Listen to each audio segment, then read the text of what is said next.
They thought I was just the girl down the hall, filing papers so they could sign their names to success. They skipped my biggest night for a fancy dinner, mocking me online. What they did not know was that for the past 2 years, this lowly clerk secretly kept their empire from collapsing. Tonight, while they toasted each other, I finally cut the string feeding them all. I am Olivia Rivera. I am 34 years old, residing in a corner high-rise apartment in Boston, where the relentless hum of the city usually manages to drown out the noise in my own head. Tonight, however, the apartment was completely silent. The digital clock on the oven read 8 o'clock in the evening. I sat on the edge of my gray sofa, staring at the glowing screen of my phone. The family group chat was open. My thumb hovered over the digital keyboard.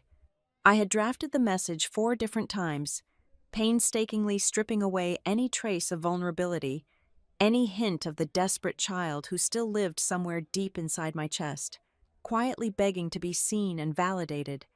I forced my breathing to slow down. I kept the words neutral, almost clinical, treating the invitation like a corporate memo rather than a personal plea. I typed out the exact date, the precise time, and the location. The Sterling Atrium. I mentioned the reason was a professional honoring ceremony. I did not mention the magnitude of the award. I did not explain the millions of dollars I had negotiated or the thousands of jobs I had salvaged from the brink of ruin to earn this recognition. I finished the block of text with a single, light sentence. It would mean a lot if you came. I held my breath, closed my eyes for a fraction of a second, and pressed send. I did not dare to hope. Hope was a highly volatile and dangerous currency in the Rivera family, and I had bankrupted myself on it many years ago. I set the phone face down on the cold glass surface of the coffee table and waited. The silence stretched, thick and suffocating. The vibration came exactly 2 minutes later.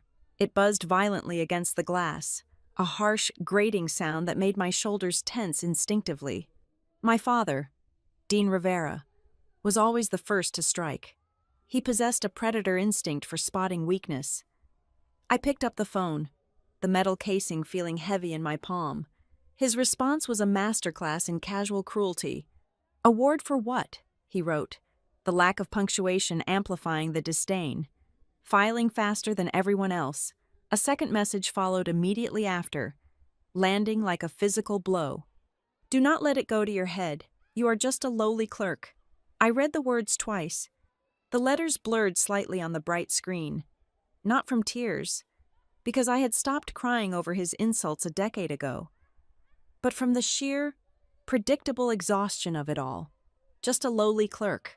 It was the exact same dismissive tone he had used when I was 12 years old and won the state debate tournament, asking the room at large if talking back was now considered an Olympic sport.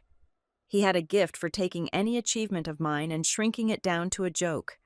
Before I could even fully process the familiar hollow ache spreading in my chest, the screen lit up again.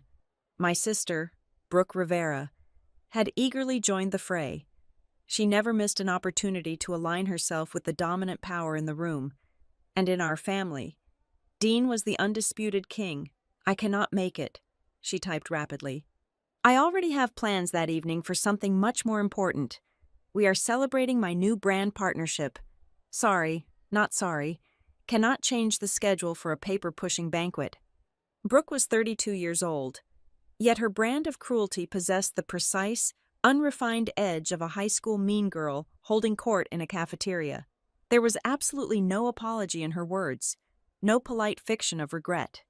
There was only the blatant, neon-lit assertion that her existence, her trivial social media milestones, would always entirely eclipse mine.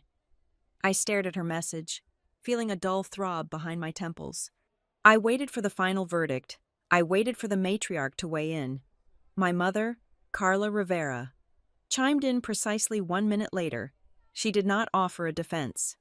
She did not tell my father to soften his words or remind my sister of basic familial decency or obligations.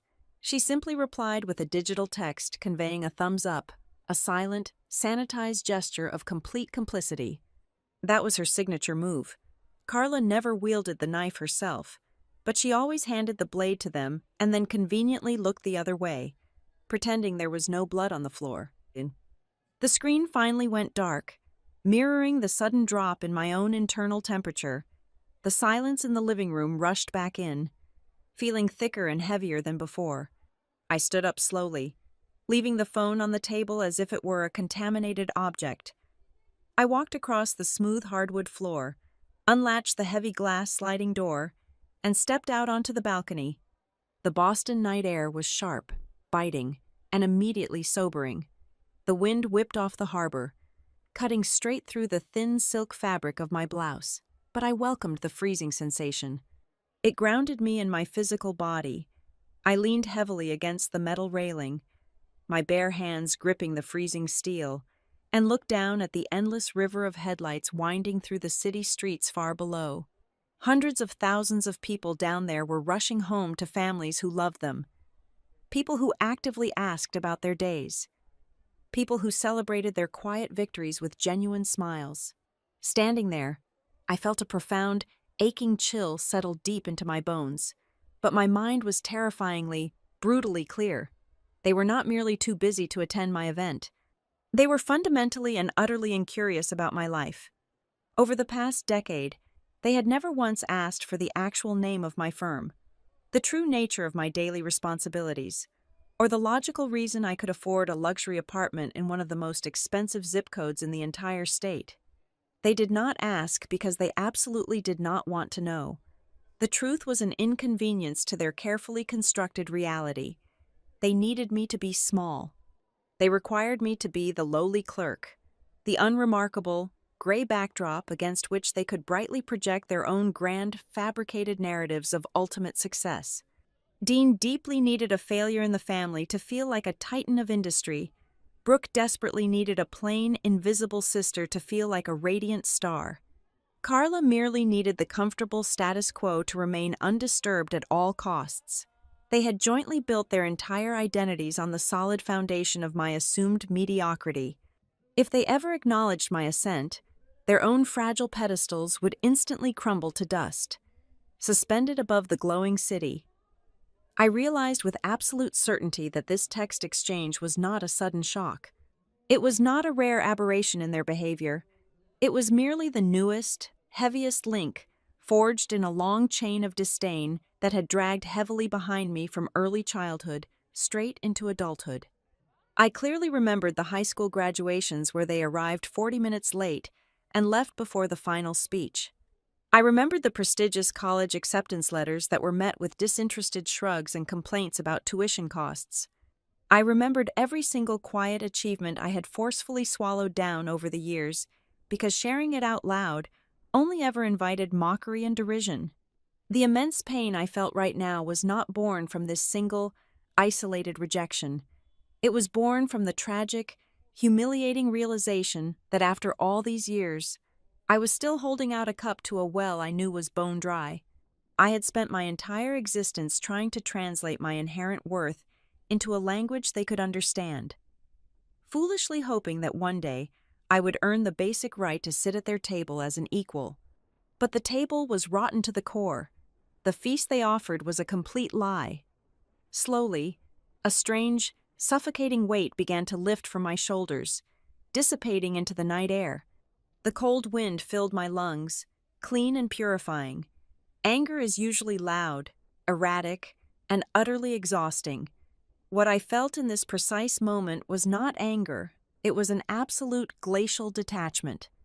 The hurt was still physically there, a compressed, dense stone sitting heavy in my chest, but it was no longer bleeding. It was rapidly solidifying. It was becoming impenetrable armor. I turned away from the sparkling city lights and walked back inside, sliding the glass door shut behind me. The apartment felt artificially warm, but I carried the distinct chill of the balcony with me into the room. I walked straight past the coffee table. I did not pick up the phone. I did not draft a defensive, angry reply. I did not try to desperately explain that the Sterling Atrium was hosting the most prestigious restructuring gala of the entire decade. I did not tell them that my name was the only one printed in bold font on the evening program. I absolutely denied them the satisfaction of my reaction. Reaction was the only currency they fed upon, and as of tonight, their accounts were officially frozen. Instead, I walked over to my home office desk situated in the corner of the room. My laptop was open, glowing softly in the dim light. On the screen was the master digital seating chart for the upcoming gala. The event coordinator had emailed it to me earlier in the afternoon for my final approval. Table number 1, positioned dead center at the very front of the main stage, was reserved exclusively for the Operational Recovery Laureate. It was a large round table designed for 10 guests. I had proudly filled 7 seats with my core executive team, the dedicated people who actually knew the crushing weight of the hundreds of hours we had worked. I had stubbornly left 3 seats completely vacant, holding space for a naive fantasy that had just definitively died on a glass coffee table. I moved the electronic cursor over the 3 empty slots. For a brief second, the cursor blinked steadily. I could easily assign those premium seats to other senior executives. I could fill the entire table and pretend to the room that everything in my world was perfect. But I refused to do that. I clicked the print icon. The heavy laser printer whirred to life, methodically spitting out the thick, glossy paper with the seating arrangement neatly blocked out in black and white. I took a heavy black pen from my top desk drawer, carefully, with deliberate, slow, and perfectly steady strokes. I wrote the word reserved on the 3 empty white circles. I would not fill them. I would let them sit completely empty right at the absolute front of the grand room, bathed in the stage lights. They would serve as a physical monument. It was a final, silent ritual dedicated to the exact people who had never truly been present in my life. Let the empty chairs silently witness the undeniable reality they vehemently refused to see. Let the gaping void they created be the absolute only thing they contributed to my biggest night. The invisible string that had desperately tethered me to their approval, the frayed, worn thread I had foolishly clung to for 34 years, finally and cleanly snapped. I placed the pen down on the desk. The silence in the apartment felt completely different now. It was no longer the heavy, anxious silence of waiting for a scrap of affection. It was the absolute, impenetrable, and peaceful silence of a final ending. To Dean Rivera, Northlight Recovery Partners was nothing more than a glorified paperwork office. Whenever the subject of my employment managed to breach the thick walls of his self-absorption during our mandatory holiday dinners, he would wave his hand dismissively, swirling his expensive scotch, and refer to my workplace as the place where paper goes to die. I never corrected him. I let him picture me sitting in a cramped, windowless cubicle, stamping invoices and organizing color-coded folders for middle managers. The reality of Northlight Recovery Partners was entirely different, and my place within it was a secret I guarded with ruthless precision. We occupied the top 5 floors of a sleek, glass-paneled skyscraper in the financial district. My office did not have cubicle walls. It had floor-to-ceiling windows overlooking the harbor, a sprawling mahogany desk, and a heavy door with a frosted glass plaque that read, Head of Strategic Restructuring. I did not file papers for other people to sign. I dictated the absolute terms that allowed failing empires to breathe again. I was the financial architect who walked into the smoking ruins of collapsing corporations, assessed the damage with cold calculation, and built a firewall to stop the total devastation. For years, I had actively cultivated their misunderstanding. It was not born out of a desire to deceive, but out of a rigid instinct for emotional survival. I learned very early in life that in the Rivera household, any achievement of mine was instantly perceived as an act of profound insolence. A victory for me was somehow translated into a direct threat to my father. If I brought home a flawless academic record, Dean would spend the entire evening criticizing the education system for lowering its standards. If I ever mentioned a promotion, he would loudly wonder about the competence of my superiors. My success was a harsh mirror that reflected his own deep-seated insecurities, and he despised what he saw. Therefore, I learned to shrink. I systematically stripped my job title of its immense weight. I became the invisible helper, the benign clerk, completely neutralizing the threat I posed to his fragile, inflated ego. I had just closed the most exhausting and complex deal of my entire professional career. It involved a massive regional logistics conglomerate that handled shipping and freight across 14 different states. They were on the absolute brink of a cascading bankruptcy. A catastrophic failure of executive leadership and gross mismanagement of funds had left them bleeding cash, mere days away from shuttering warehouses and halting operations entirely. If they fell, the supply chain disruption would have been devastating, and the immediate casualties would have been the livelihoods of exactly 5,400 blue-collar workers. My team and I spent 4 agonizing months locked in corporate war rooms, fueled by bitter black coffee and sheer, unadulterated adrenaline. We tore their financial architecture apart down to the very studs. We implemented aggressive risk management protocols, renegotiated crippling debt structures with ruthless efficiency, and engineered a complete operational pivot. I personally sat across from highly hostile boards of directors and obstinate union leaders, forcing them to swallow bitter pills to ensure their collective survival. When the final ink dried on the restructuring agreement, we had secured an injection of $350 million in emergency capital. We stopped the bleeding.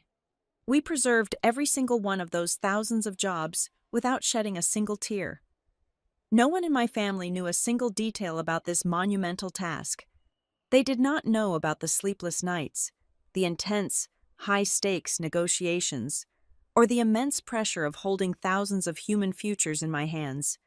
To them, I was just quietly shuffling papers across town, making sure the staple was in the top left corner.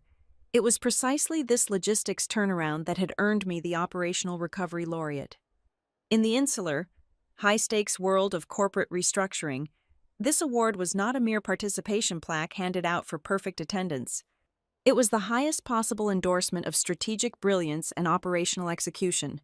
It signaled to the entire financial sector that the recipient possessed the rare, highly lucrative ability to perform miracles on balance sheets that everyone else had confidently pronounced dead. It was a heavy crown forged in the brutal fires of corporate salvage, and tonight, the industry leaders were gathering to place it firmly on my head. My name had been steadily climbing the ranks of prominence for the past 3 years. If Dean or Brooke had ever bothered to look beyond their own carefully curated social media feeds, they would have easily found me. I was frequently cited in prestigious financial journals. My aggressive recovery strategies were thoroughly analyzed in specialized newsletters dedicated to distressed asset management, but they never read those publications. They existed in a superficial, glittering orbit of luxury lifestyle brands, high society gossip, and local business networking events where Dean could flawlessly play the role of the benevolent, wealthy patriarch. The thought of searching for my name in a serious, intellectual context simply never occurred to them, because their minds had already firmly classified me as utterly unremarkable.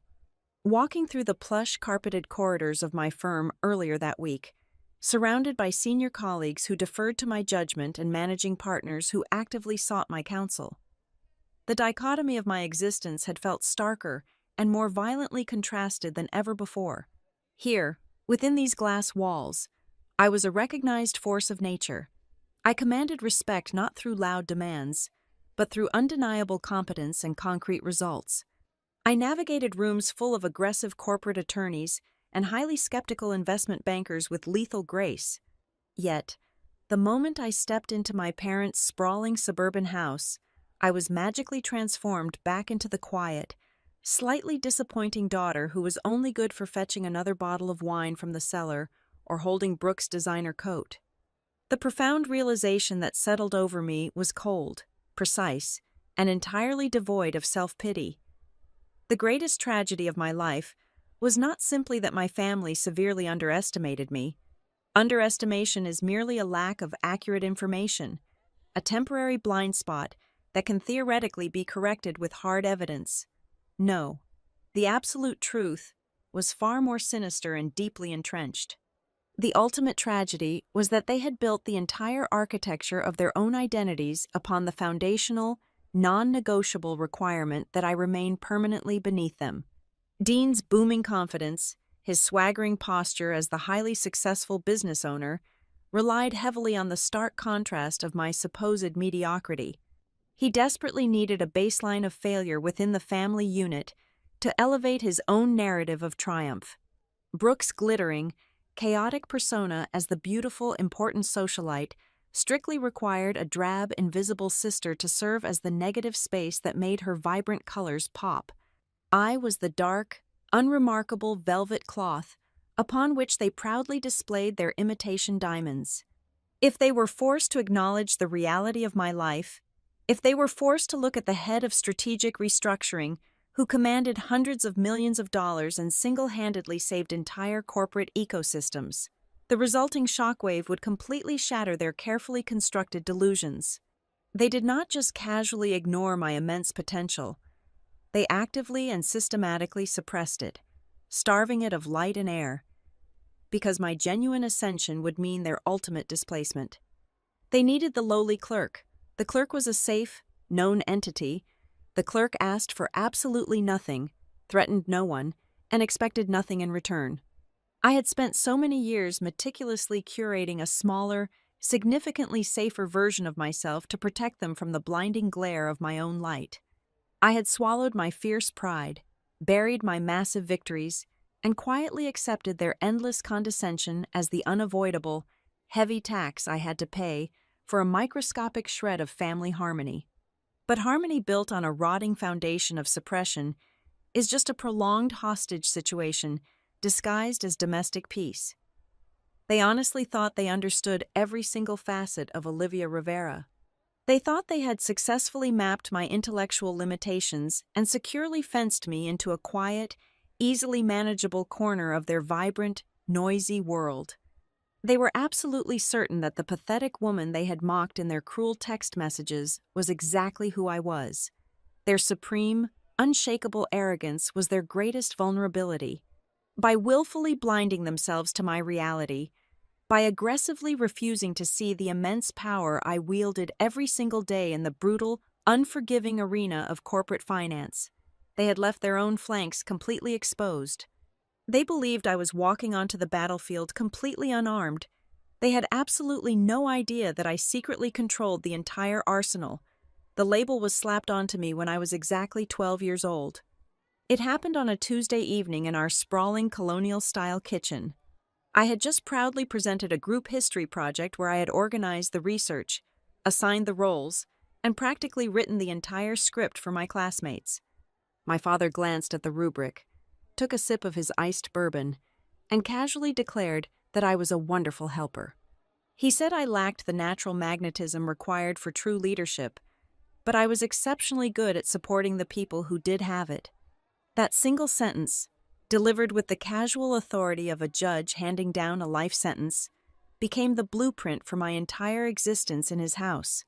I was the reliable assistant, the sturdy scaffolding, the girl who handed over the nails so someone else could build the mansion. This classification system was rigorously enforced through a staggering double standard that governed every interaction under our roof. Whenever Brooke made a catastrophic mistake, it was instantly rebranded as an endearing display of her vibrant personality. If she crashed a car at 17, she was just spirited and going through a phase.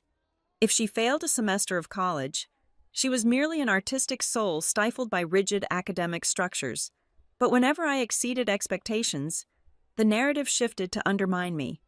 If I brought home perfect grades, Dean would sigh and say I was obsessively trying to prove myself because I lacked natural charm. If I won a state-level academic competition, my mother would call it a stroke of pure luck, gently warning me not to let a minor victory make me arrogant. My excellence was a symptom of a personality defect. My sister's failures were undeniable proof of her sparkling humanity.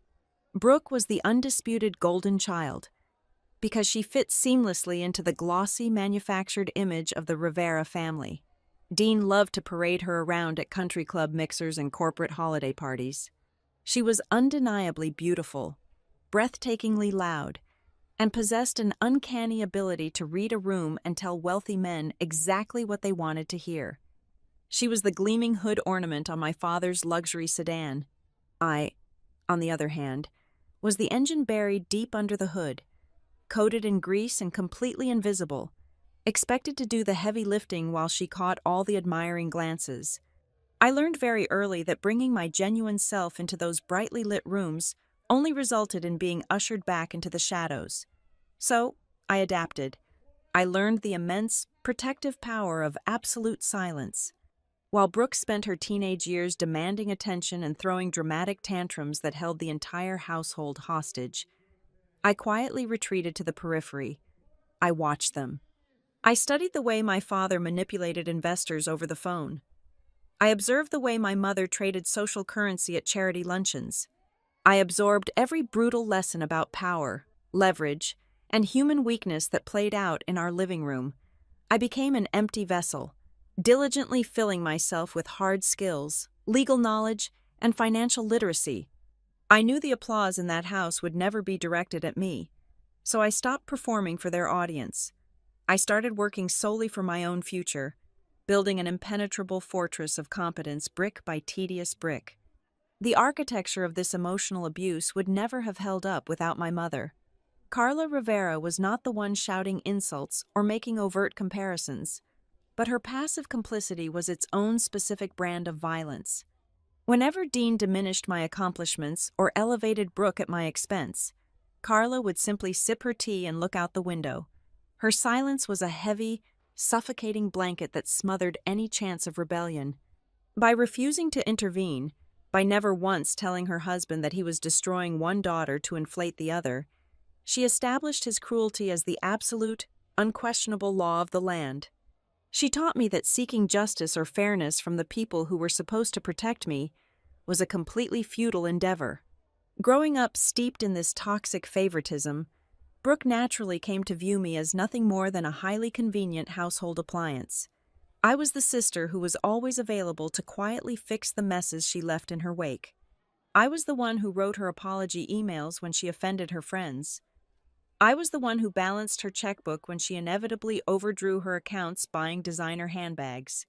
She expected my constant, unwavering support as a basic human right, completely divorced from any obligation to offer me respect or gratitude in return. I was the drab, gray backdrop against which her colorful life was projected. She only remembered I existed when she needed something repaired, organized, or paid for. The deepest, most agonizing pain of my life did not stem from any single insult Dean threw at me, nor did it come from Brooke's endless vanity or Carla's cowardly silence.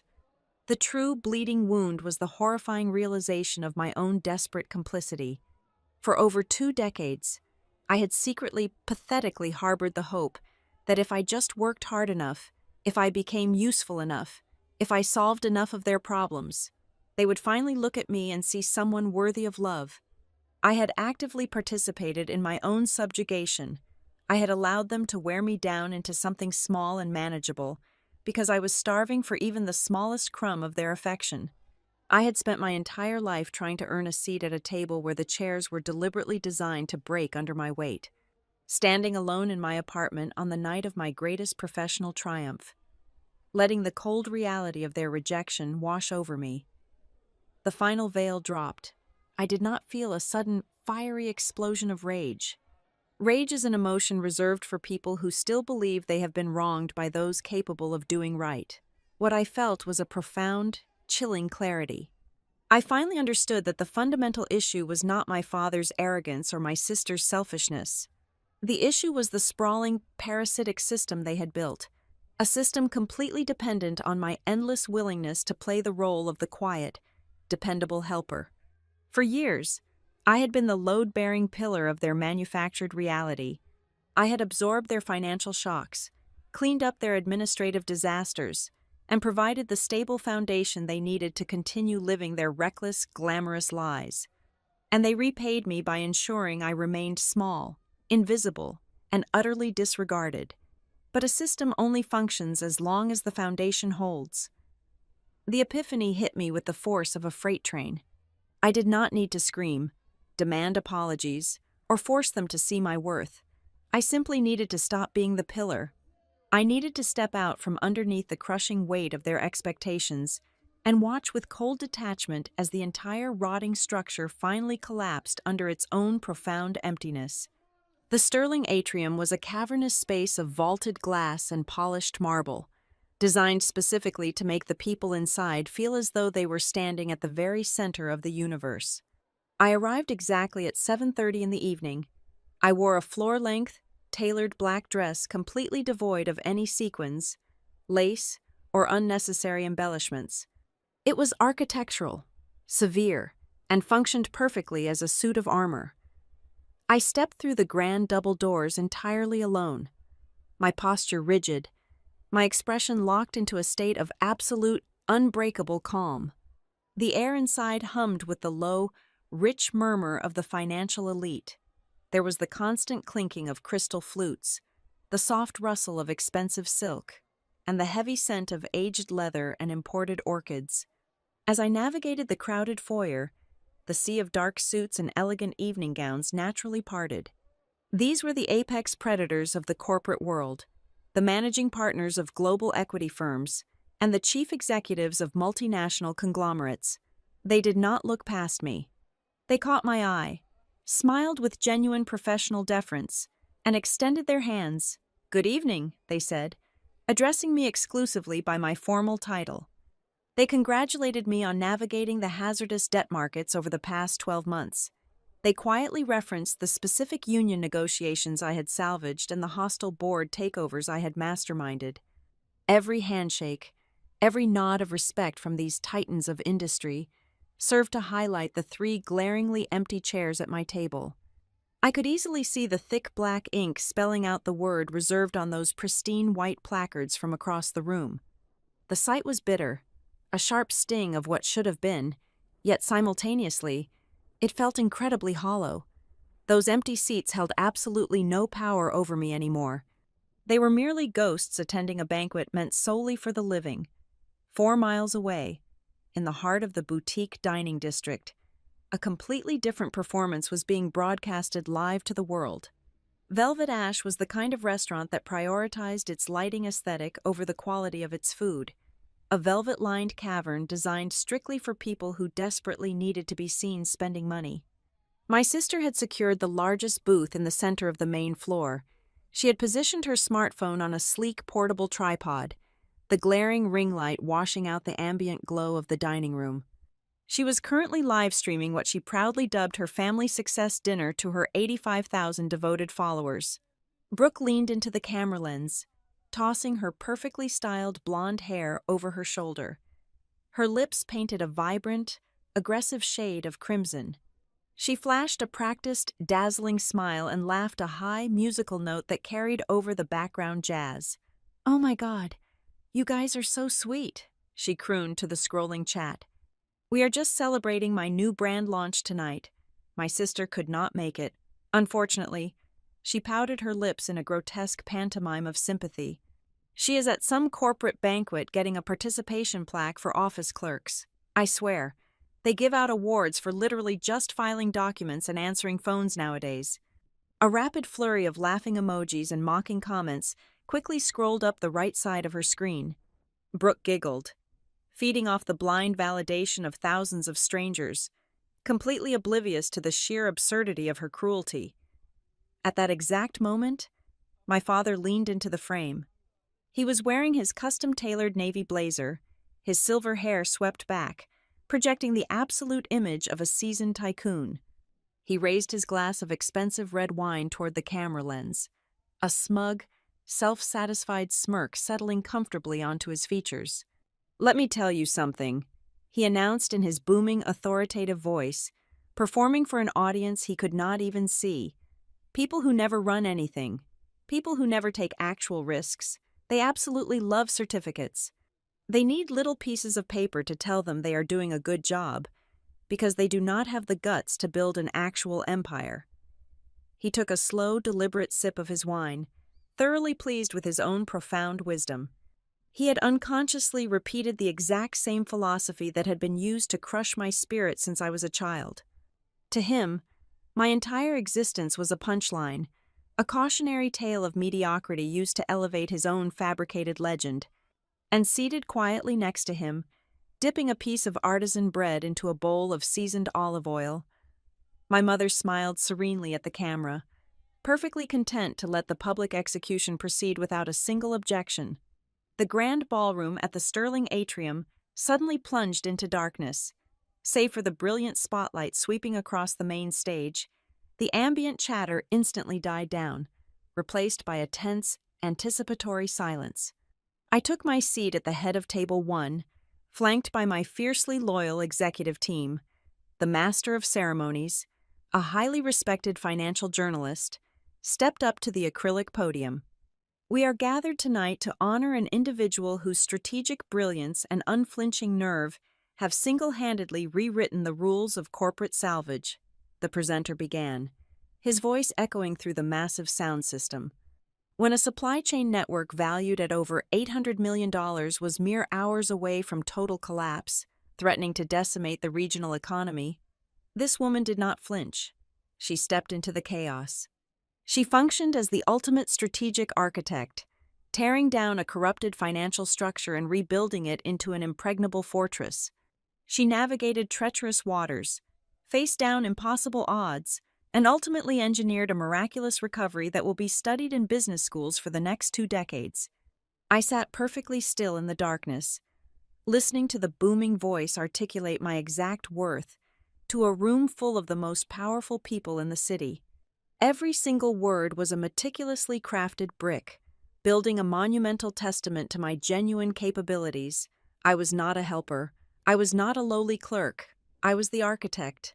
I was the savior of dying empires.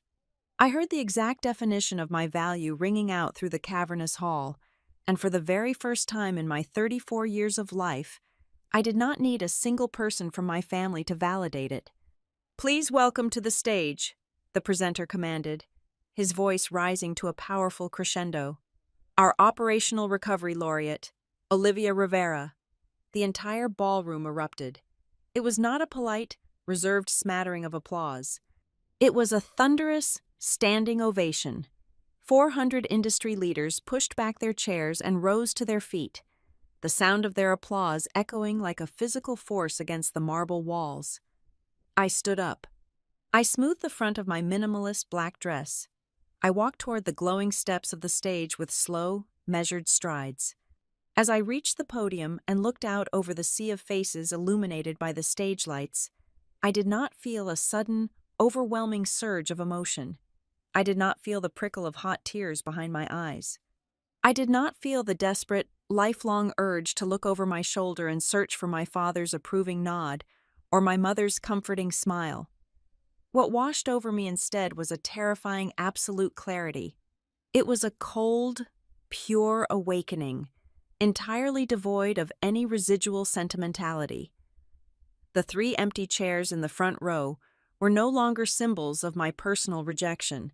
They were a definitive, legally binding verdict.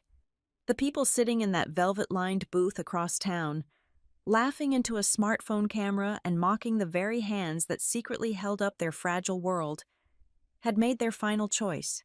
They had not merely chosen to skip a fancy dinner. They had not just missed a career milestone or a prestigious industry ceremony.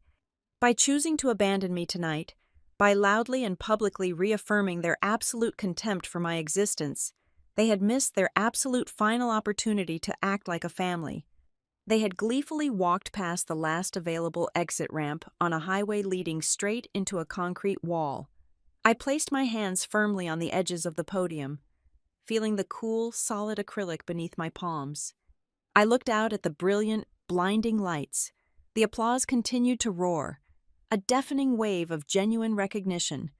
I took a deep breath, letting the terrifying clarity settle deep into my bones. The bridge connecting me to the Rivera family had not just burned down, I had just personally swept up the ashes and thrown them into the freezing wind.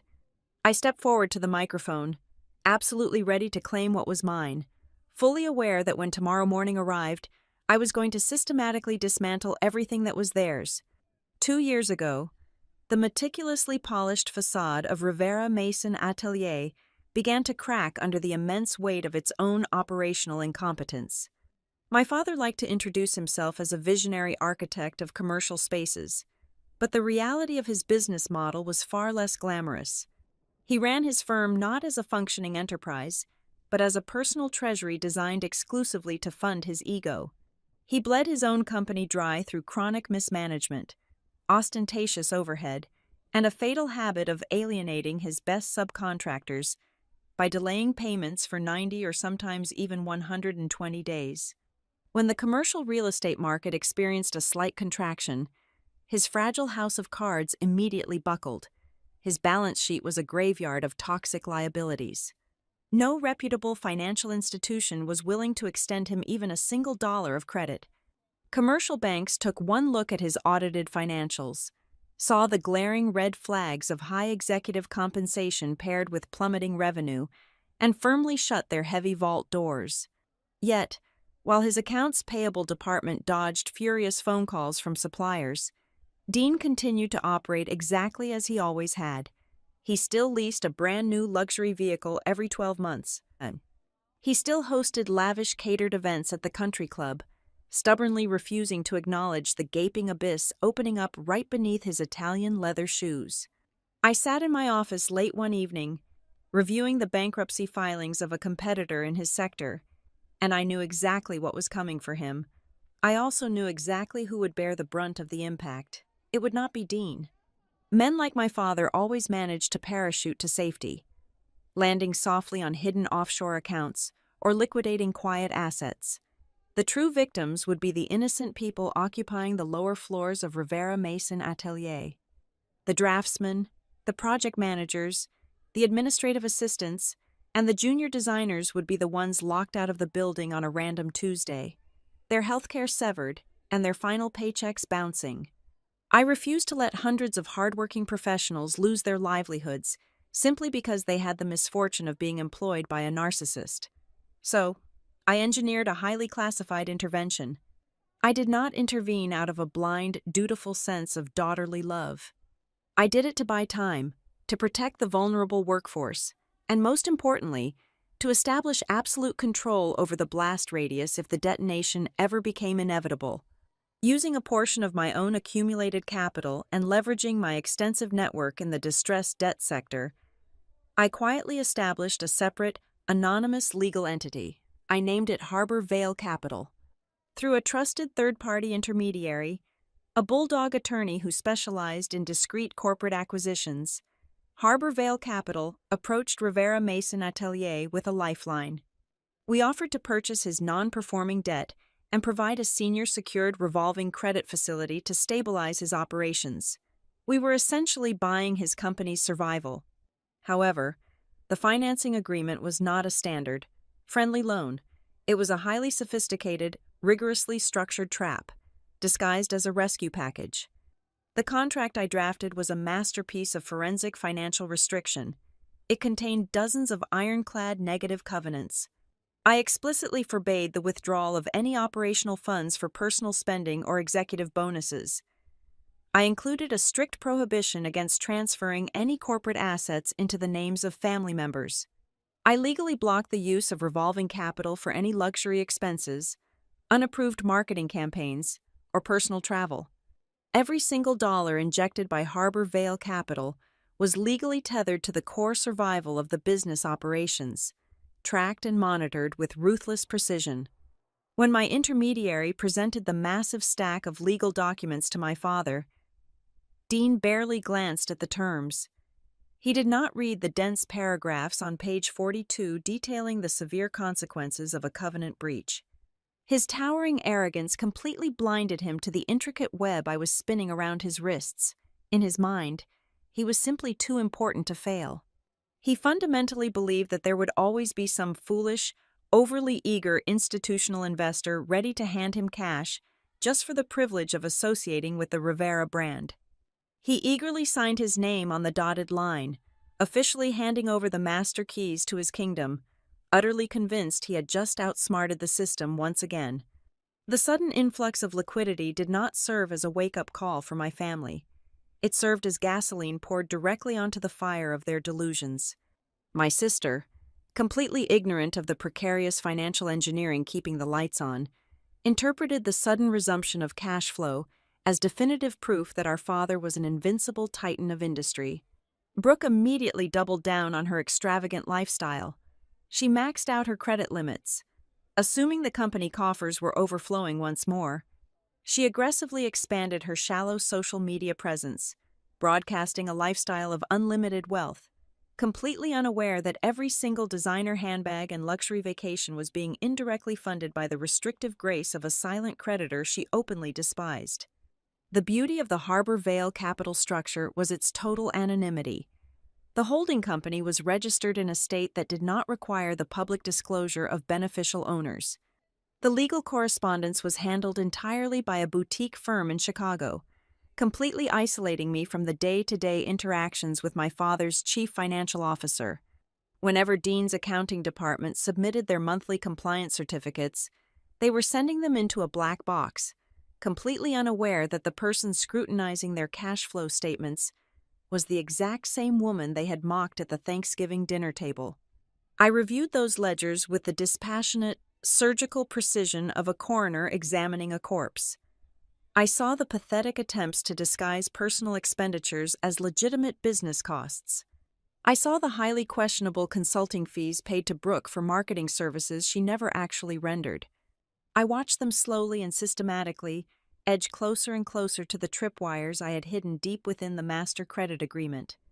They were dancing blindfolded on the edge of a cliff, completely oblivious to the fact that I was the one holding the safety harness, and I was the one who could simply let go.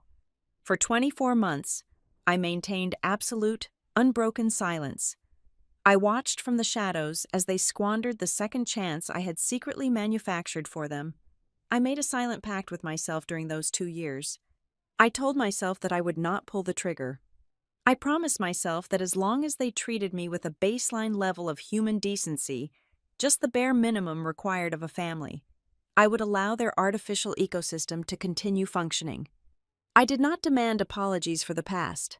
I did not require them to suddenly understand my career or validate my intellect. I simply required them to stop actively tearing me down. I required them to show up. But that was the one impossible condition. By funding their survival, I had inadvertently funded the very arrogance they used to crush me. The system I had painstakingly designed to save innocent employees had ultimately become the exact mechanism that enabled my family to continue treating me like a disposable subordinate. I had given them the financial runway to prove their character, and they had used every single inch of it to accelerate their cruelty. The secret I held was no longer just a financial safety net. It was a loaded weapon, sitting quietly in my desk drawer, waiting for the precise moment they finally crossed the point of no return. The heavy oak doors of the grand ballroom closed softly behind me, completely severing the lingering sound of the string quartet and the warm, overlapping conversations of the financial elite. I did not remain for the opulent post-ceremony champagne reception. I bypassed the exclusive VIP lounge entirely, politely but firmly declining the eager offers of celebratory drinks from senior partners and industry rivals who had just witnessed my ascension. My privately hired town car was already idling at the designated curb, its powerful engine emitting a low, barely perceptible hum against the sharp, biting night air. The chauffeur stepped forward immediately, opening the heavy rear door. I slid into the expansive, perfectly soundproofed cabin, the thick, premium leather seats absorbing the rigid physical tension I had carried onto the brightly lit stage. As the luxury vehicle pulled smoothly away from the curb, merging effortlessly into the late evening traffic, the glittering, triumphant facade of the venue quickly faded into the distance behind me. I reached down into my structured leather briefcase and extracted my laptop. The interior of the car was completely dark, save for the sudden, crisp, blue glow of the high-definition screen illuminating my face. I deliberately bypassed my standard corporate email client and routed my internet connection through a heavily encrypted, military-grade virtual private network. I then entered the highly secure administrative portal for my private holding firm. A biometric fingerprint scan and a randomized, continuously generating 16-digit alphanumeric passcode granted me master administrative access. The proprietary dashboard materialized instantly on the screen. It was not a chaotic, colorful spread of generic financial graphs. It was a minimalist, highly functional, an utterly sterile interface designed purely for absolute surveillance and total control. Immediately, an aggressively pulsing red indicator caught my direct attention in the upper right quadrant of the screen. It was a critical, automated compliance alert tied directly to the master operating account of my father's enterprise. I clicked the urgent notification, expanding the real-time, itemized transaction ledger. My eyes scanned the sterile, perfectly aligned rows of digital data. What I saw was not a minor, easily explainable accounting error or a simple, misclassified vendor payment. It was a brazen, catastrophic, and completely intentional raid on the legally restricted capital reserves. At exactly 8:15 that evening, a massive authorization hold had been placed by Velvet Ash, the exact high-end restaurant where my sister was currently holding court. The amount was absolutely staggering, easily sufficient to cover the commercial lease of a small, functioning warehouse property for an entire month. But the grotesque culinary extravagance was merely the beginning of the bleeding. Right beneath the massive restaurant charge were two freshly cleared, high-priority wire transfers. One was aggressively directed to a boutique public relations firm specializing exclusively in influencer brand launches and social media management. The other was routed immediately to a luxury event production agency, designated specifically for custom floral installations and bespoke atmospheric lighting. These substantial disbursements had been yanked directly, without any hesitation, from the primary revolving credit facility. This was the exact, highly guarded pool of liquidity I had legally ring-fenced exclusively for mandatory payroll, essential raw materials, and critical, overdue subcontractor invoices. Dean had not merely bought an outrageously expensive dinner to celebrate his golden child. He had actively and knowingly siphoned legally restricted corporate survival funds to bankroll Brooks' shallow vanity project, effectively financing the very stage from which they were actively broadcasting their public contempt for me. The sheer, unadulterated arrogance of the maneuver was breathtaking in its scope. He had signed a legally binding, meticulously detailed document expressly forbidding the diversion of these specific funds for personal use or unapproved marketing expenditures. Yet, operating under the lifelong, deeply ingrained assumption that rules and consequences were meant solely for lesser people, he had simply handed over the corporate card without a single second thought. This was the absolute, definitive tipping point. The live-stream mockery I had endured earlier in the evening was a profound moral failure, a disgusting, highly public display of their ingrained cruelty and lack of character. But this digital ledger glowing on my screen, this was something entirely different. This was a clear, undeniable, and legally terminal breach of a strict, highly punitive financial covenant. I sat back against the smooth leather headrest. The cabin of the car was completely flawlessly silent. I took a slow, deep, and perfectly measured breath. I did not feel the hot, stinging rush of tears that typically accompanies a profound family betrayal. My hands, resting lightly on the cold aluminum chassis of the keyboard, did not tremble even a fraction of a millimeter. There was absolutely no internal, agonizing monologue debating the sanctity of bloodlines or the inherent duty of a loyal daughter. I felt absolutely nothing but the pure, surgical, and terrifying coldness of a professional executioner calmly reading over a finalized, irreversible warrant. I navigated smoothly to the Covenant Enforcement tab, securely nested within the portal. I opened the Master Credit Agreement document and scrolled down directly to Article 8, Section 4, Paragraph C. The legal language was stark and utterly unambiguous. I read the termination clauses one final time, confirming with absolute certainty that the financial threshold for immediate, punitive action had been crossed by a margin of several thousand%. I moved the digital cursor deliberately over the primary command console. It required exactly 2 clicks to initiate the total financial lockdown. The first click formally activated the springing lockbox provision. It was a brutal, uncompromising banking mechanism designed specifically for highly distressed, fundamentally untrustworthy debtors. I watched the loading bar slide across the center of the screen. Within milliseconds, an automated, Irrevocable directive was fired directly to the primary banking syndicate handling the firm's accounts. It instantly and permanently revoked Dean's administrative access. Every single dollar of incoming corporate revenue would now automatically bypass his control entirely, sweeping directly into a secure holding account managed and monitored exclusively by my firm. Simultaneously, the protocol placed a hard, unbreakable freeze on all existing corporate credit cards and subordinate executive spending limits. The financial arteries of his entire company were cleanly severed with a single, effortless keystroke.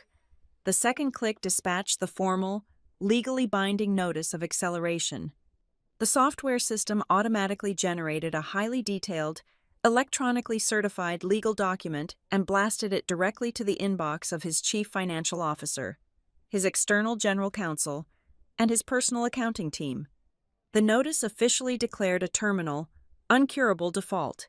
It legally demanded the immediate, full repayment of the entire outstanding principal loan balance, plus all accrued penalty interest, within exactly 12 hours. It was a colossal sum of money that I knew for an absolute fact he did not possess. The screen refreshed seamlessly. The flashing red alert vanished instantly, replaced by a solid, calming green confirmation banner. The sweep was entirely active.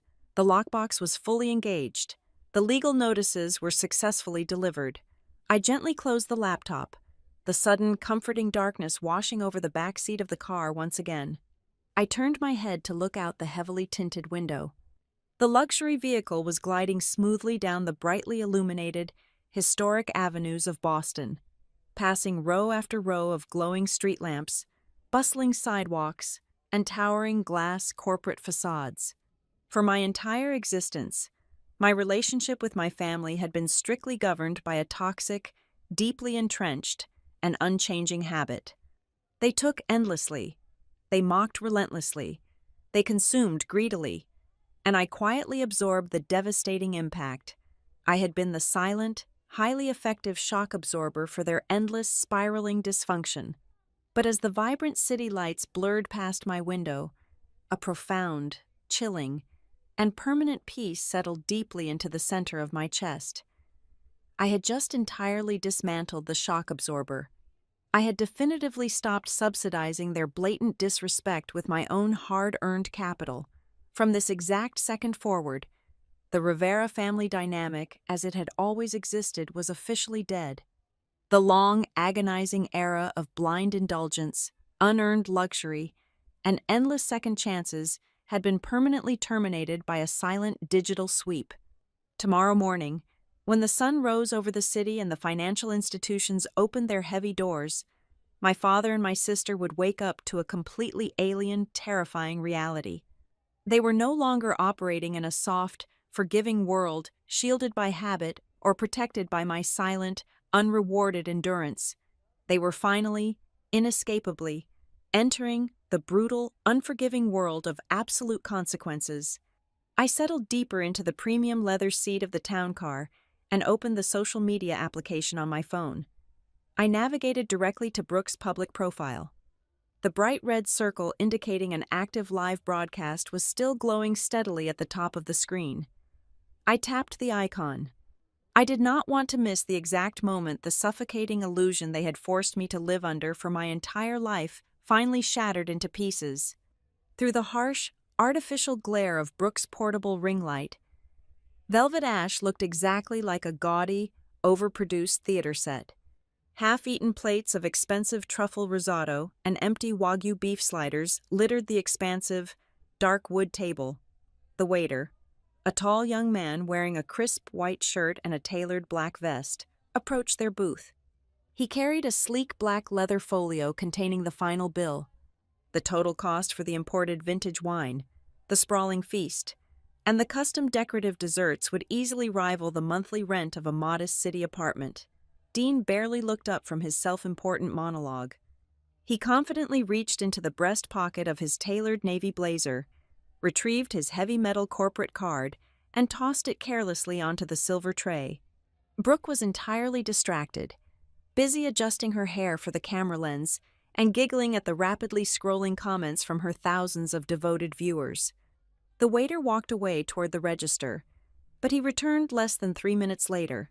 His posture was rigid, and his facial expression was deeply uncomfortable. He leaned down, placing the leather folio back on the table, and whispered something discreetly to my father. Dean let out a booming, arrogant laugh that echoed harshly through my phone speaker. He waved his hand dismissively in the air, loudly telling the young man that the restaurant's banking machine must be experiencing a glitch. He ordered the waiter to run the magnetic strip a second time. The waiter stood his ground, his voice slightly louder and significantly more strained now, apologizing profusely, but stating clearly that the merchant provider had returned a hard decline code on the account. Dean's arrogant smile faltered for a fraction of a second. He snatched the heavy card from the tray, muttering angrily about incompetent commercial banking systems, and pulled his smartphone from his pocket. He fully intended to call his private wealth manager and demand an immediate, groveling override. Instead, his thumb froze completely still over the glowing glass screen. Even through the compressed video feed, I could vividly see the sudden, violent shift in his physical posture. He had just opened an automated, high-priority email from his primary commercial lender. The message plainly stated that his short-term credit facilities and all associated corporate charge cards had been unilaterally suspended to preserve the financial collateral of a senior secured creditor. He stared blindly at the screen, his brow furrowing in deep, genuine confusion, entirely unable to process a reality where his limitless access to capital was suddenly and firmly denied. At that precise moment, Brooke's secondary phone, the device she kept on the table to monitor trending news feeds and celebrity gossip, vibrated loudly against the wood. A dedicated follower in her live chat had just pasted a link to a breaking financial newswire. Brooke, always eager for fresh content to react to, leaned forward and excitedly squinted at the screen. "Let us see what is happening in the world tonight," she chirped to her audience, completely oblivious to the impending detonation. Oh, someone sent a link about a corporate award banquet. She began to read the headline out loud, her tone dripping with casual condescension. Operational recovery. Laureate awarded to the brilliantly strategic. Her voice instantly died in her throat. She stopped speaking completely. The silence that rapidly descended over her corner of the booth was sudden, heavy, and absolute. She instinctively pulled the device much closer to her face, her eyes widening in sheer, unadulterated disbelief. She read the first paragraph silently, her jaw slightly slackening, the polished influencer mask completely slipping off her face. The article featured a high-resolution photograph of me standing confidently at the acrylic podium, bathed in the brilliant stage lights, looking entirely in command of the massive room. Beneath the photograph, the bold text identified me not as a lowly office clerk, but as the head of strategic restructuring for Northlight Recovery Partners. It detailed my highly specialized position as a senior executive who dictated life-or-death terms to failing corporations. The massive, undeniable discrepancy between the pathetic caricature she had just painted for her followers and the concrete, documented reality staring back at her caused a complete short circuit in her brain. "What is it?" Dean snapped, deeply irritated by her sudden silence and still desperately grappling with his locked credit card. Brooke wordlessly pushed her phone across the table. Dean snatched the device from her trembling hand. He began to read the main body of the article. The financial journalist had thoroughly detailed my recent, massive victory. The text praised my flawless execution of springing lockboxes, aggressive covenant enforcement, and the strategic utilization of anonymous holding companies to purchase distressed debt and force immediate structural changes. As Dean read those specific, highly technical financial terms, all the blood rapidly drained from his face. His skin turned a sickly, pale shade of gray. Those were the exact, distinctive mechanisms outlined in the Harbor Vale Capital Rescue Agreement he had casually signed 2 years ago. The terrifying, inescapable geometry of the trap finally materialized in his mind. He realized he was not reading an article about a stranger. He was reading the operational playbook of his own executioner. Before he could even articulate a single syllable of his horror, his own phone erupted with alerts in his hand.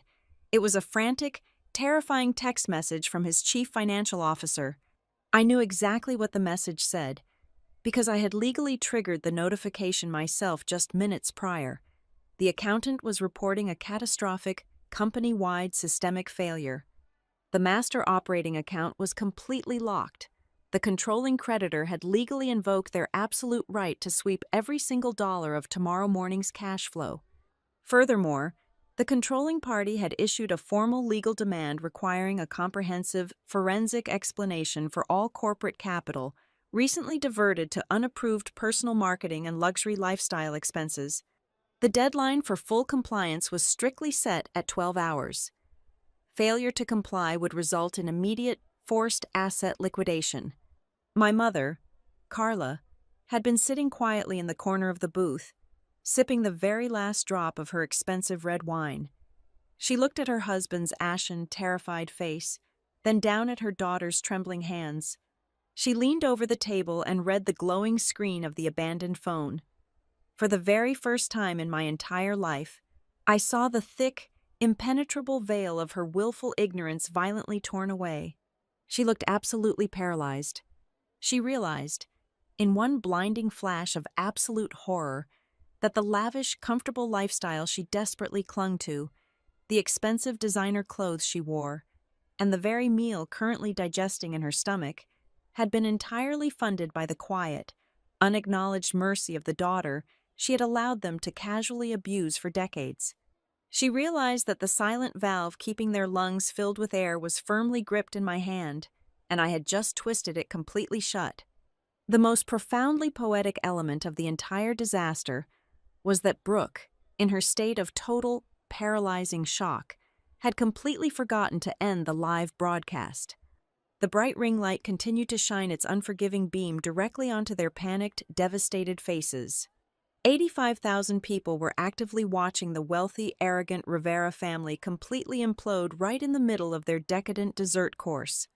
The live comment section, which just minutes ago had been filled with fawning praise and cruel jokes at my expense, instantly transformed into a relentless, brutal wave of public scrutiny.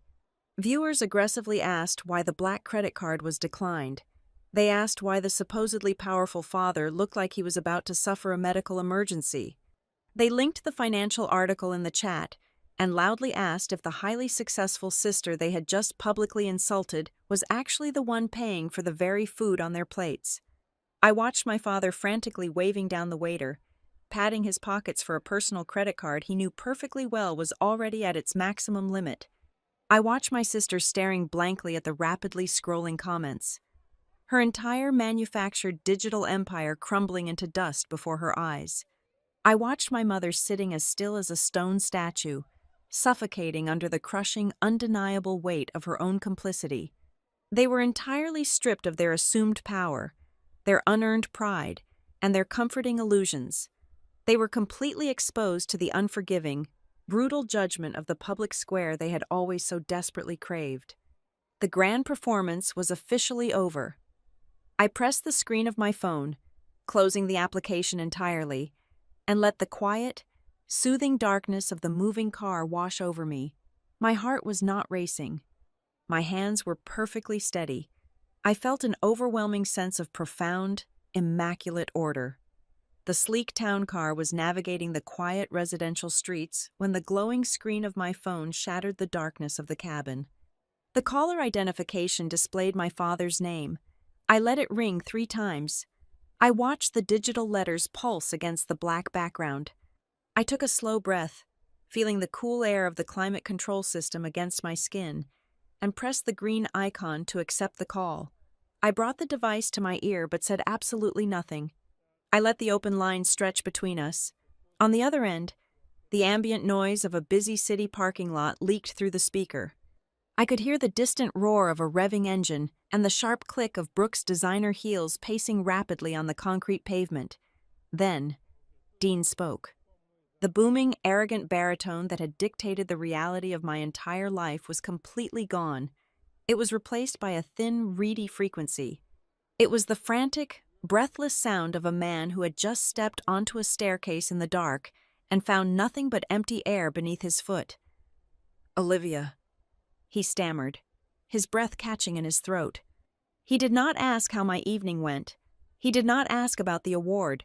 His mind was entirely consumed by the catastrophic collapse of his empire. "Tell me you have nothing to do with Harbor Vale Capital. Tell me this is just some insane coincidence. Tell me why my chief financial officer is screaming that an anonymous holding company just locked down my entire operational treasury on the exact same night you are standing on a stage accepting a restructuring award." His voice cracked on the final word. He was begging for a denial he already knew I would not provide. I looked out the tinted window at the passing streetlights. I did not raise my voice. I kept my tone perfectly level, devoid of any anger or vindictiveness. "There are no coincidences in corporate finance," I replied smoothly. "I am Harbor Vale Capital. I am the sole managing director, and I am the senior secured creditor of Rivera Mason Atelier." I heard a sharp, stifled gasp in the background. It was my mother. The silence that followed from Dean was heavy, thick with a suffocating mixture of profound shock and rising terror. He was desperately trying to reconcile the image of his unremarkable, disposable daughter with the ruthless financial entity that now held a legal blade directly to his throat. "You kept my company alive," he whispered, the realization slowly dawning on him. "You bought my debt 2 years ago. Why would you do that just to destroy it all tonight?" "I did not do it to destroy you," I corrected him, my voice slicing through the digital static like a scalpel. "I bought your toxic debt to protect the hundreds of innocent employees who were about to lose their livelihoods because of your grotesque mismanagement. I built a highly restrictive financial cage around you to keep them safe. And I maintained absolute silence for 24 months for one specific reason. I wanted to see if my own family would ever, even for a single moment, treat me like a human being without needing a financial incentive to do so." I paused, letting the absolute weight of my words settle over the line. "I gave you every opportunity to be a father. I gave you a fully funded runway to simply show up for me. Instead, you used the very capital I provided to mock me on a public broadcast and finance a luxury dinner while entirely ignoring my greatest professional achievement." Before Dean could formulate a defense, a frantic scrambling sound echoed over the receiver. Brooke had snatched the phone from his hand. The cruel, mocking socialite from the restaurant booth had completely vanished. Her voice was shrill, trembling with a pathetic, desperate panic. "Olivia, please," she begged, the words tumbling out in a rapid, messy rush. "You have to stop this. You cannot freeze the accounts. My entire marketing team is waiting for their retainers tomorrow morning. If those wires do not clear, my brand launch is completely ruined. We did not know it was you. We had absolutely no idea you were the one funding the company. If we had known, we would have never said those things on the live feed. We would have come to your banquet. We did not know." She wielded her ignorance like a shield, genuinely believing that her lack of awareness somehow absolved her of a lifetime of cruelty. She thought an apology born entirely out of financial terror could instantly erase decades of casual contempt. I closed my eyes for a fraction of a second, feeling a wave of profound exhaustion wash over me. The sheer, transactional nature of her plea was sickening. Not knowing was the luxury I kept paying for. I told her, my voice dropping to a harsh, unforgiving whisper. "You did not mock me tonight because you thought I was poor. You mocked me because you believe I am inherently beneath you. Knowing my net worth would only have changed your behavior. Brooke, it would never have changed your character. I am no longer interested in funding your illusions." Hand the phone back to Dean. There was a muffled sob, a brief struggle, and then Dean's heavy, ragged breathing returned to the line. He abandoned the executive persona entirely and desperately lunged for the very last weapon in his arsenal. He reached for the heavy chain of obligation. "You cannot do this. Olivia," he pleaded, his voice trembling with a pathetic, unearned righteousness. "I am your father. This is your family. You are tearing your own family apart over a few misunderstood jokes. You cannot legally execute a corporate takeover against your own flesh and blood. It is completely unnatural. I stared straight ahead at the dark leather partitions separating me from the driver. The concept of family had always been a one-way street in the Rivera household. It was a holy covenant when they needed my compliance, but a meaningless technicality when I needed their support. Do not ever invoke the concept of family to me again, I warned him, the coldness in my tone finally hardening into absolute steel. Family is supposed to be a sanctuary. It is not an indefinite, irrevocable license to exploit, diminish, and insult people just because you share their genetics. You tore this family apart years ago when you decided my only value was being your silent subordinate. I am simply the one finalizing the paperwork. I took a deep breath. It was time to deliver the final, fatal blow. The lockbox and the accelerated debt were merely the opening maneuvers. I needed him completely paralyzed, stripped of any lingering hope that he could litigate his way out of this corner. Furthermore, I continued, my cadence shifting into a rapid clinical legal delivery. My independent auditing team finalized their forensic review of your secondary ledgers 3 hours ago. We did not just find covenant breaches regarding restaurant bills. We found a highly systematic pattern of fraudulent conveyances. I heard him stop breathing. The parking lot noise seemed to completely vanish, leaving only the sound of his sudden, absolute dread. We have fully documented proof that you intentionally mischaracterized operational cash flow to hide massive direct wire transfers to Brooks' personal accounts. You disguised them as legitimate corporate marketing expenses using completely fabricated vendor invoices. You committed systemic financial fraud to fund your daughter's luxury lifestyle using legally restricted creditor capital. Dean let out a low, guttural sound, like a man who had just taken a physical bullet to the chest. He knew exactly what those fabricated invoices meant. He knew the difference between a civil contract dispute and a federal white-collar crime. The arrogant titan of industry was instantly reduced to a terrified, cornered animal. I am leaving you with exactly one choice, I stated cleanly, leaving absolutely no room for negotiation or debate. I am sending a binding term sheet to your legal counsel at exactly 8 o'clock tomorrow morning. You will fully accept the forced restructuring process entirely dictated by Harbor Vale Capital. You will immediately step down as Chief Executive Officer. You will surrender all equity in the clean, operational assets of the firm. You will walk away with nothing but your freedom. I paused, letting the devastating terms hang in the digital space between us.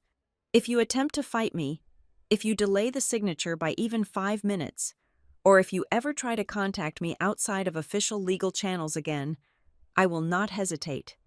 By 9 o'clock tomorrow morning, the entire forensic file detailing your fraudulent wire transfers and fabricated invoices will be sitting on the desk of the federal regulatory authorities. Your choice is very simple.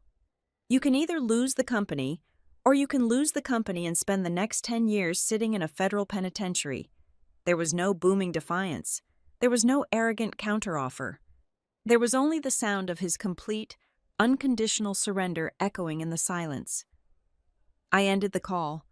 I placed the phone face down on the empty leather seat next to me.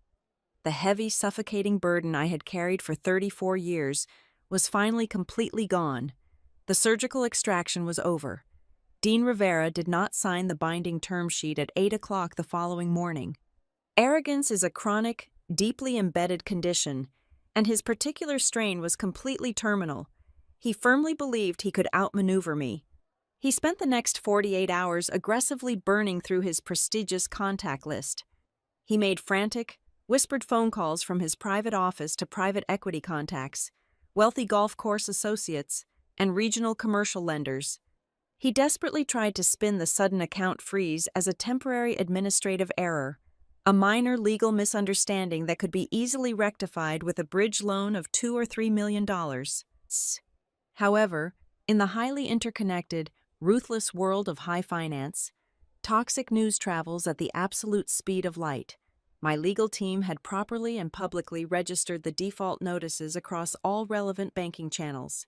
His corporate credit profile was instantly rendered radioactive.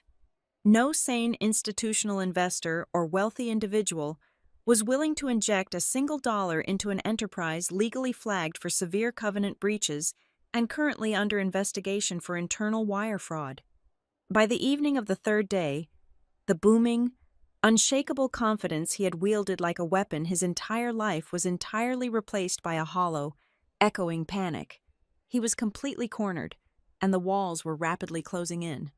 Despite the profound depth of my personal history with the man, I did not allow my deeply rooted resentment to infect my professional execution. Emotional vengeance is inherently sloppy. It burns down the entire surrounding forest just to kill a single, venomous snake. I had absolutely no intention of leaving a massive crater of collateral damage in the center of the city. I stepped fully into my legally established role as the primary secured creditor and initiated a highly surgical, incredibly selective asset carve-out. Rivera Mason Atelier, as a unified, family-branded entity, was officially dead, but its core operational organs were still fundamentally viable. I meticulously separated the healthy, highly functioning architectural drafting divisions and the reliable, hard-working project management teams from Dean's bloated, useless executive suite. I legally partitioned the solid, profitable commercial contracts from his toxic, mounting liabilities. Most importantly, I utilized the seized cash flow from the springing lockbox to establish an airtight, protected payroll trust. I personally mandated and guaranteed that every single past due wage was settled in full within 24 hours. Furthermore, I directed my legal counsel to structure a comprehensive severance package for the administrative staff. Anyone who had been employed for over 5 years would receive 3 months of full salary and extended healthcare benefits if their specific department could not be successfully integrated into the new holding company. This specific operational maneuver was the blade that cut Dean the deepest. The profound irony was sharp, deliberate, and entirely inescapable. Dean had spent his entire adult life loudly declaring himself the benevolent patriarch, the great, unmatched provider for his loyal people. He demanded total deference from his staff based on this grand illusion. Yet, in the final, catastrophic hour of his firm, it was the exact daughter he had deemed utterly useless who quietly stepped in to ensure his working-class employees could still feed their children and pay their mortgages.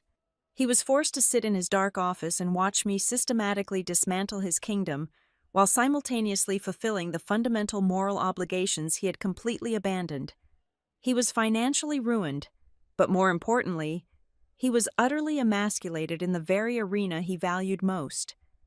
Meanwhile, my sister was violently discovering the terrifying, unyielding velocity of internet justice. The live-streamed footage from the high-end restaurant did not simply disappear into the digital ether when she finally, frantically ended the broadcast. It was clipped, downloaded, analyzed, and shared hundreds of thousands of times across multiple major social media platforms. Her cruel, dismissive sneer as she publicly mocked a lowly office clerk struck a massive, vibrating cultural nerve.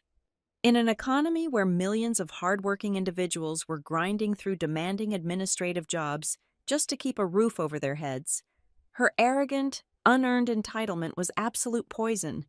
Within exactly 24 hours of the disastrous dinner, her primary cosmetics sponsor publicly terminated her highly lucrative contract, issuing a sterile statement about values and community respect.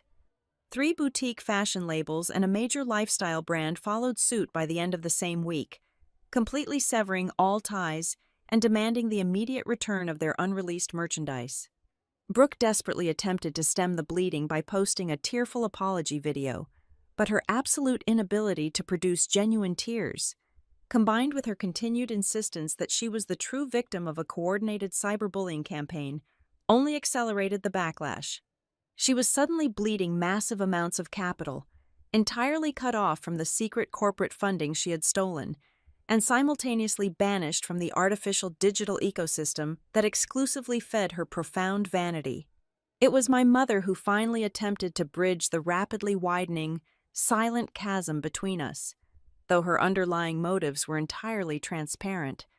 Carla completely bypassed my corporate email channels and directly called the concierge desk of my secure apartment building, leaving a desperate, breathless voicemail with the lobby attendant. She begged me to call off the aggressive lawyers, claiming that things had gone entirely too far and that we needed to sit down and remember we were still a family. I listened to the transcribed message once and permanently deleted it from the server. Her pathetic plea was not a sudden, beautiful moral awakening. She was not grieving the loss of a relationship with her eldest daughter. She was actively grieving the impending loss of her leased luxury vehicles, her expensive weekly country club luncheons, and the pristine, comfortable, heavily insulated bubble she had cowardly inhabited for over 3 decades. She was finally experiencing the sharp, freezing draft of absolute reality, and she desperately wanted me to close the window. I calmly chose to let the winter rage on. Dean, in a final, pathetic act of desperate defiance, liquidated a small, hidden personal investment account to retain a highly aggressive, notoriously expensive boutique litigation firm. He fully intended to bury my holding company in endless injunctions and exhausting discovery requests. It was a spectacular, tragic waste of whatever minimal liquid capital he had left to his name. His seasoned legal team swaggered into the initial mandatory mediation session, but their aggressive confidence evaporated entirely the exact moment my corporate attorneys silently slid the comprehensive, 200-page forensic audit across the polished mahogany table. The accompanying legal paperwork was absolutely, terrifyingly bulletproof. Dean had inextricably bound his own hands with his careless, illegible signatures on the strict restrictive covenants 2 years prior. The forensic audit clearly and undeniably traced the exact digital route of the unapproved cash transfers, linking the completely fabricated marketing invoices directly to Brooks' personal checking accounts. It took his aggressive defense attorneys less than 2 hours to pull him into a private consultation room and bluntly advise him to accept my original terms unconditionally. Fighting the hostile takeover in open court would not just guarantee his total financial ruin, it would practically invite a sweeping federal indictment for systemic corporate fraud. He had proudly built his own trap, confidently locked the heavy iron door from the inside, and then willingly handed me the only existing key. Through the entire, brutal, and highly systematic dismantling of their public reputations and private wealth, I maintained an absolute, unbreakable silence in the public sphere. Various financial bloggers, industry commentators, and aggressive local reporters attempted to contact my executive office dozens of times for an exclusive statement regarding the hostile takeover of my father's firm. I issued 0 press releases. I posted no triumphant, vindictive essays on my professional networking profiles. I flatly refused to grant a single interview. By actively starving them of a messy, public, familial feud, I completely denied them the one specific thing they desperately craved: the golden opportunity to play the victim. If I had publicly aired our deep historical grievances, Dean would have masterfully spun the resulting narrative. He would have manipulated the press, portraying himself as the tragic, hard-working patriarch brutally betrayed by a vindictive, mentally unstable daughter. By keeping the execution strictly confined to the cold, undeniable, and sterile metrics of commercial contract law and financial insolvency, I entirely stripped him of his sympathetic audience. He was not a fallen king tragically betrayed by his bloodline. He was simply a negligent, highly incompetent debtor facing the brutal mathematical consequences of his own profound stupidity. The absolute deepest, most lethal cut of my retaliation was not a raised voice, a dramatic confrontation, or a tearful demand for an apology I would never receive. It was the terrifying, undeniable competence with which I completely rearranged the entire board. I did not flip the table over in a messy fit of adolescent rage. I carefully picked up the scattered pieces, ensuring with surgical precision that every single innocent bystander remained firmly standing. The administrative staff kept their vital health care. The junior designers retained their employment and their dignity. The only pieces that were systematically cornered, stripped of all their unearned power, and swept completely off the board were the 3 exact people who had built their entire existence on the fundamental assumption that I was nothing more than a lowly helper. I had not destroyed them.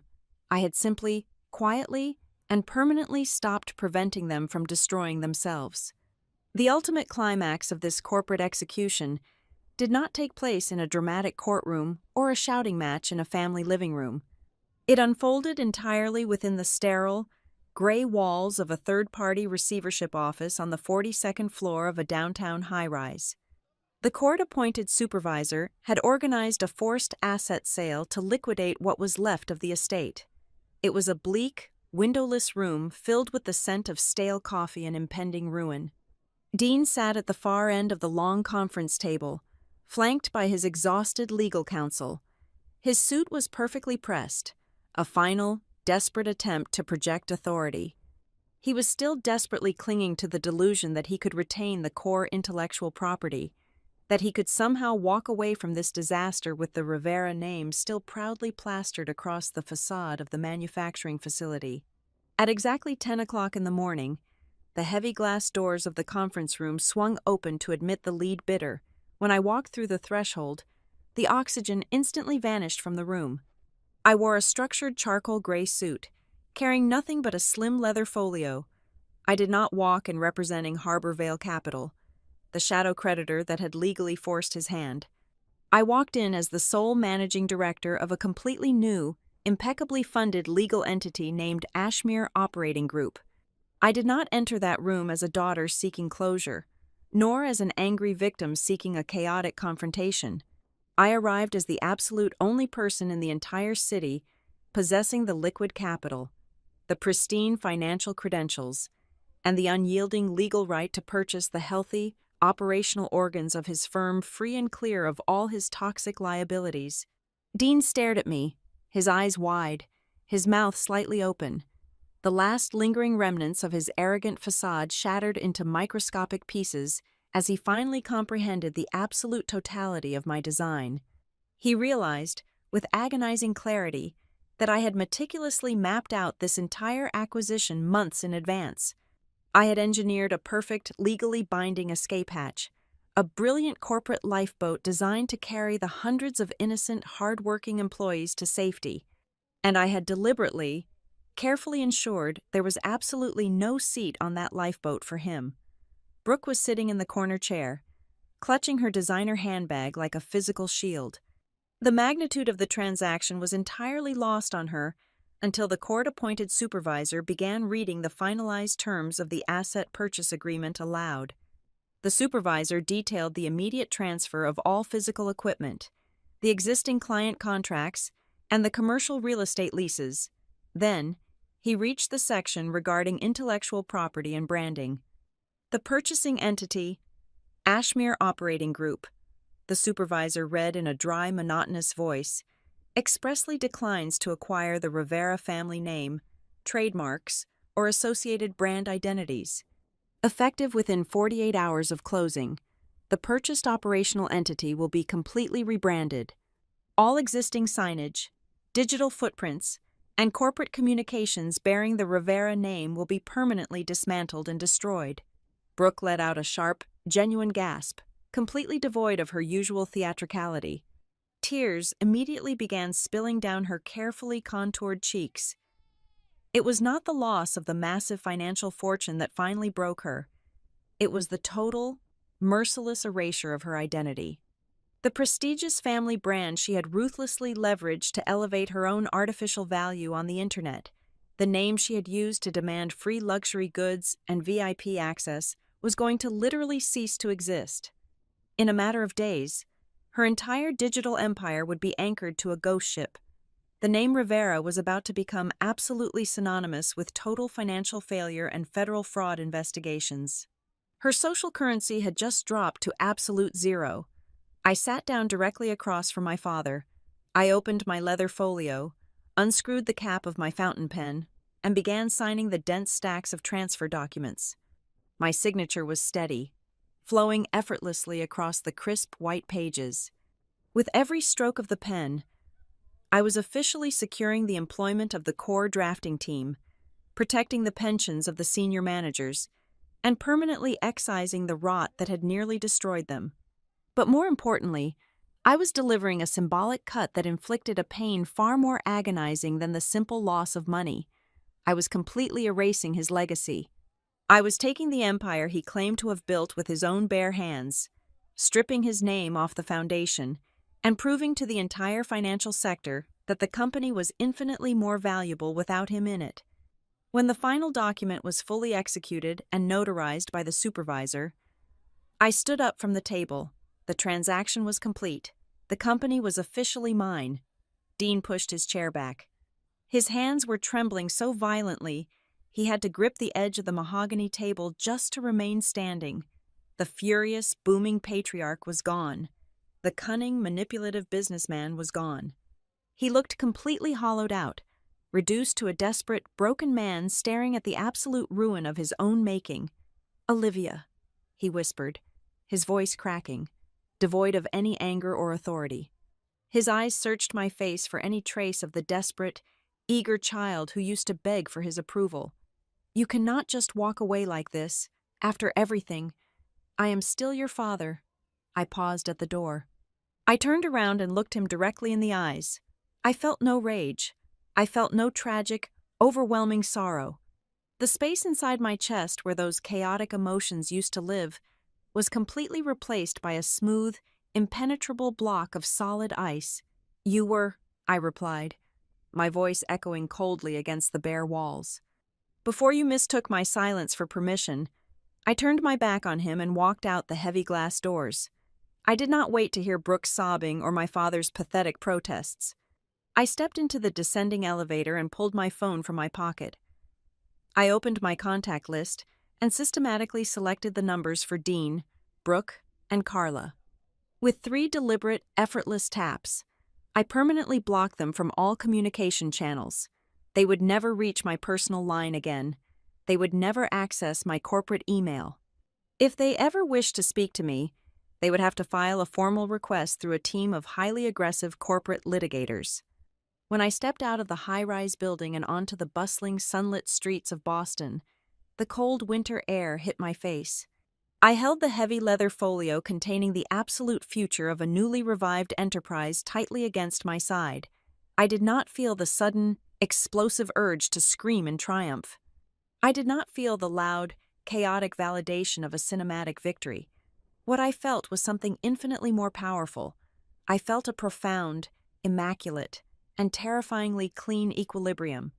For 34 years, I had quietly subsidized my own emotional abuse.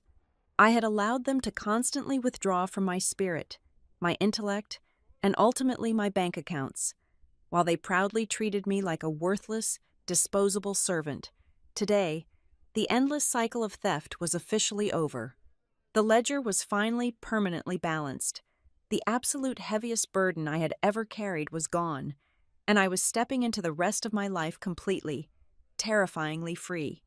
I no longer had to finance the very people who despised me, and that realization was worth significantly more than the hundreds of millions of dollars I now controlled.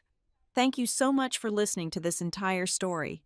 I would absolutely love to know where you are tuning in from today.